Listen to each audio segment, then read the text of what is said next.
All right, so for this movement, we want to start off in a deep squat. Ideally, you want to keep your heels on the ground.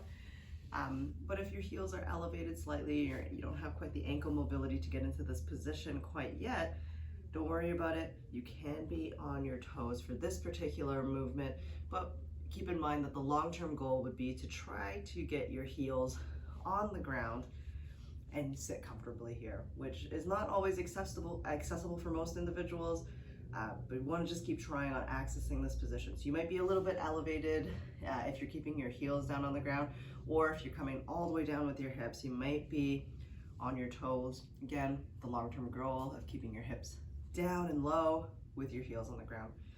Don't worry too much about the internal and external rotation. Ideally, this will be a resting position for you in the long run, so I don't want you to worry too much about perfecting this movement.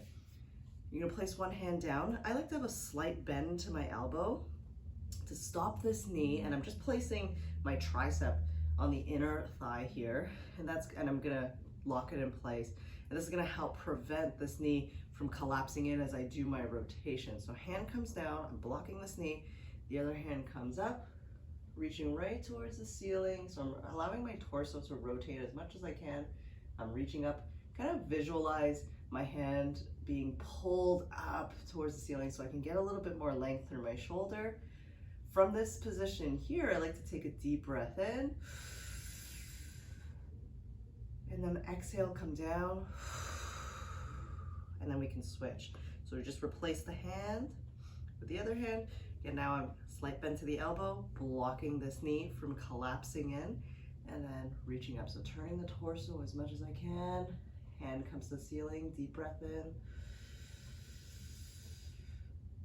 breathe out and come down.